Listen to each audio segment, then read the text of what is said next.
দাঁত একটি ছোঁয়াচে, যন্ত্রণাদায়ক ও বিশ্রী বর্ণের চর্মরোগ। চুলকায়, মামড়ি ওঠে এবং রস পড়ে। এটি আমাদের একটি সাধারণ দৈহিক সমস্যা। ভিডিওটি দেখতে থাকুন, আপনি এ সম্পর্কে অনেক কিছু জানতে পারবেন।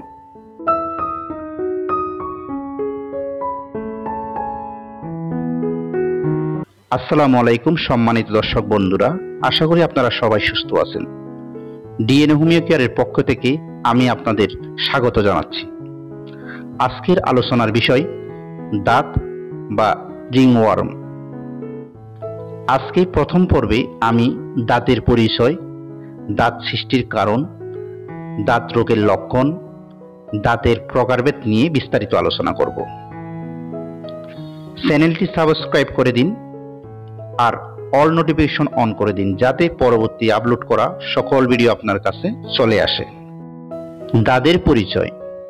দাঁত একটি সাধারণ ও ছোঁয়াচে রোগ। এতে ফোস্কার ন্যায় ফুসকুড়ি চক্র আকারে প্রকাশ পায়। ধীরে ধীরে তা কর্কশ লাল আভাযুক্ত হয়, চুলকায় ও রস পড়ে। ফুসকুড়িগুলো একত্রে মিলে যাওয়ার পর তা হতে খোসার ন্যায় এক প্রকার মামড়ি উঠে যায়। এতে রক্ত দূষিত হতে পারে এবং প্রত্যেক লোমকূপে এক প্রকার কীট জন্মে। কোনো কোনো চিকিৎসাবিজ্ঞানী একে ছত্রাক গঠিত রোগ হিসাবে অভিহিত করেছেন। দাঁত সৃষ্টির কারণ। দাঁত একটি সাধারণ চর্মরোগ এবং নারী পুরুষ ও বয়স নির্বিশেষে সকলের হতে পারে। এই রোগ ছোঁয়াচে এবং এক হতে অপরজনের দেহে অতি সহজে ছড়িয়ে পড়তে পারে। সাধারণত 3 প্রকার জীবাণু দ্বারা এই জাতীয় রোগের বিস্তার লাভ হয়ে থাকে। Tinea circinata, tinea cruris, tinea pedis. সাধারণত দেখা যায় টিনিয়া কার্সিনেটা জীবাণু দ্বারা যে দাঁত সৃষ্টি হয় তা দেহ এবং হাতের ডান দিকে বেশি দেখা যায়। টিনিয়া ক্রোডিস উরুর ডান দিকে ও কুস্কিতে বেশি ছড়ায়। টিনিয়া ফেডিস কোমর, পা, কুস্কিতে বেশি ছড়ায়। যে কোনো জায়গায় হোক না কেন এটি ধীরে ধীরে সারা শরীরে ছড়িয়ে পড়ে। চিকিৎসা বিজ্ঞানীগণ মনে করেন দাঁত একটি ছত্রাক গঠিত রোগ। মাইক্রোস্পোরাম ও ট্রাইকোফাইটন নামক বা পরিবারভুক্ত ছত্রাক এই রোগের কারণ। অপরিষ্কার থাকা, টাইট ফিটিং অন্তঃবাস ব্যবহার প্রভৃতি থেকে এই রোগ বিস্তার লাভ করতে পারে। এই রোগকে নানানভাবে শ্রেণীবিভাগ করা যেতে পারে, যেমন দেহের দাঁতকে টিনিয়া কর্পোরিস, মাথার দাঁতকে টিনিয়া ক্যাপিটিস, উরু, পাছা, কোমর ও জননেন্দ্রিয়ের দাঁতকে টিনিয়া কুরিস, পায়ের দাঁতকে টিনিয়া ফেডিস এবং নখের দাঁতকে টিনিয়া অ্যাঙ্গুরাস বলে। দাঁতের লক্ষণ। দাঁত সাধারণত সারা দেহে হয়, কিন্তু মুখে খুব বেশি দেখা যায় না। বেশি হয় হাতে, কোমরে, পাছায়, কুচকিতে ও পায়ে। আক্রান্ত স্থান প্রথমত অল্প চুলকায়, ফুসকুড়ি ওঠে এবং ধীরে ধীরে বিস্তার লাভ করে। আর এক শ্রেণীর দাঁত আছে যা শুধু মাথায় হয়। এটি গোল গোল আকারে ছড়ায়। দাঁত যত বড় হবে তত এটি গোল আকারে অনেক দূর পর্যন্ত ছড়িয়ে পড়তে পারে। দেখা যায় মাঝের অংশে কোনো উদ্ভিদ বা চুলকানি থাকে না। এগুলো পাকে না, পুঁজ পড়ে না, কেবল চুলকায় ও রস পড়ে। মাঝে মাঝে শুকনো মামড়ি ওঠে। প্রথমে আক্রান্ত স্থান অল্প অল্প চুলকায়, তারপর ছোট ছোট ফুসকুড়ি বা উদ্ভিদ দেখা দেয়। আক্রান্ত স্থানে উদ্ভিদ চুলকায় ও দাঁত আকারে বড় হতে থাকে। দাঁতের প্রকারভেদ।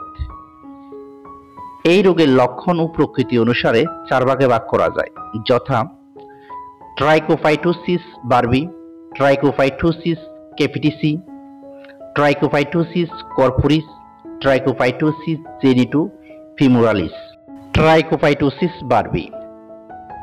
এই জাতীয় রোগ যুবকদের বেশি হয়।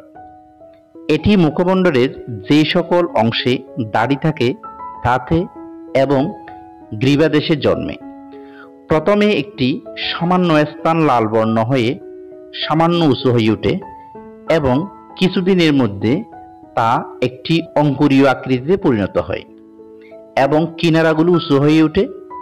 পীড়িত স্থান কামালে বা কাটলে উপদাহ জন্মে। কখনো দাড়িগুলো ভেঙে যায়, কখনো পড়ে যায়, কখনো এর মধ্যে ছিদ্র ছিদ্র হয়ে যায়।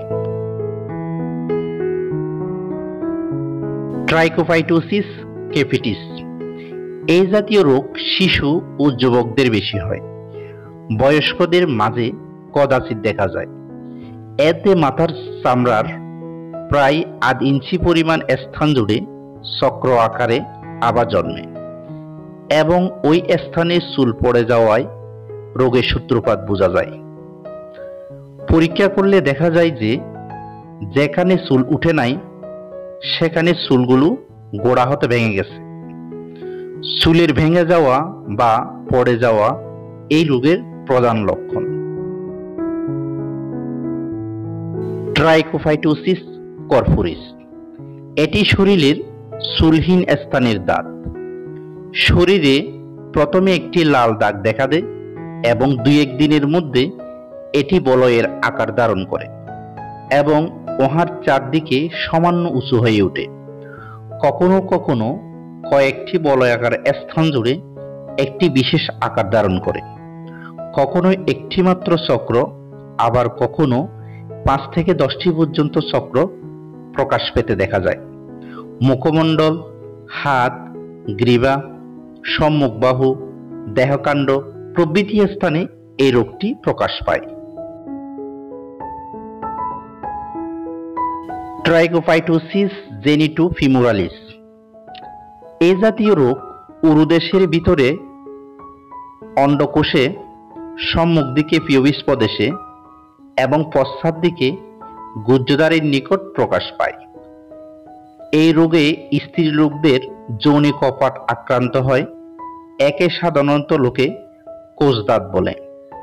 কখনো কখনো এই রোগ বগলে প্রকাশ পায়।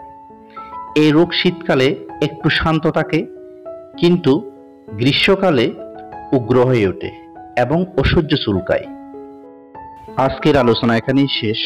পরবর্তী পর্বে দাঁত রোগের ক্ষেত্রে হোমিও চিকিৎসা নিয়ে আলোচনা করা হবে। সম্মানিত দর্শক বন্ধুরা, এতক্ষণ যারা আমার সাথে ছিলেন আপনাদের সবাইকে ধন্যবাদ।